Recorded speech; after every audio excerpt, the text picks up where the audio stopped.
Je vais vous montrer très rapidement quelques-unes des premières recherches scientifiques. Ceci est la première étude. Je ne vais pas entrer dans les détails, à part dire qu'elle a été réalisée au Moyen-Orient, au plus intense de la guerre du Liban, au début des années 80.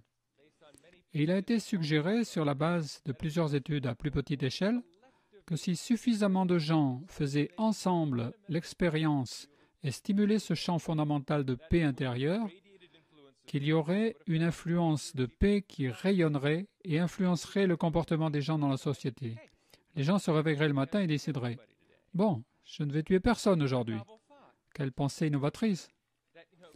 Qu'avec une compréhension un peu élargie, une vision moins étroite, moins centrée sur soi et stressée, que ces actes désespérés de terrorisme n'auraient tout simplement pas de terre fertile pour pousser. Ce tableau montre en ligne pointillée qui monte et descend la montée et la baisse quotidienne du nombre de personnes qui méditent en groupe à Jérusalem. En moyenne, 1000 personnes, parfois plus, parfois moins.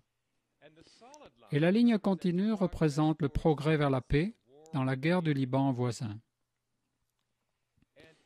Et même avant les résultats d'une analyse statistique, vous pouvez presque voir dans les données brutes que le progrès vers la paix, mesuré par la baisse du nombre de morts, de blessés de guerre, de bombes, le progrès vers la paix monte et descend presque en parallèle avec le nombre de personnes qui méditent en groupe et irradie cette influence de paix intérieure qui devient une paix extérieure. Quand ces données ont été soumises à analyse mathématique, la probabilité que ceci soit dû au hasard est inférieure à 1 pour 10 000. Être capable d'avancer avec une telle certitude que la méditation en groupe a évité la guerre est une découverte vraiment remarquable. Quand ceci a été publié dans le journal de l'Université de Yale, Conflict Resolution, ça a produit une véritable tempête. Tout d'abord, il a fallu 2 ans pour publier l'article, parce que les éditeurs l'ont révisé et révisé avant de conclure que l'article est inattaquable. Cette étude a été conduite avec une rigueur scientifique bien supérieure aux normes requises pour être publiée dans n'importe quel journal. Donc, ils devaient le publier, mais ils l'ont accompagné d'une lettre.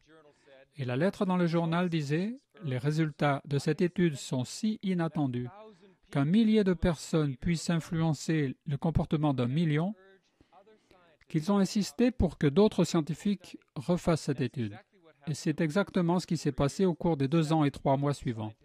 7 autres collaborations scientifiques ont refait cette étude.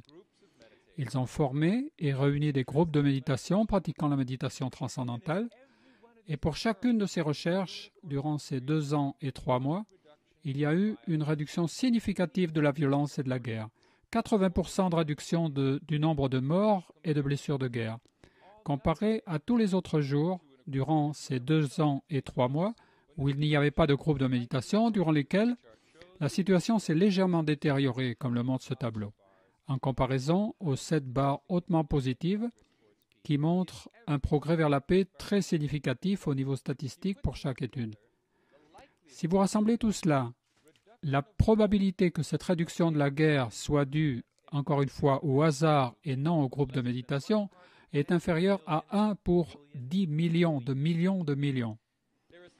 Il y a beaucoup plus d'évidence que la méditation de groupe puisse arrêter la guerre comme un interrupteur qu'il y a de preuves, par exemple, que l'aspirine diminue le mal de tête. C'est un fait scientifique.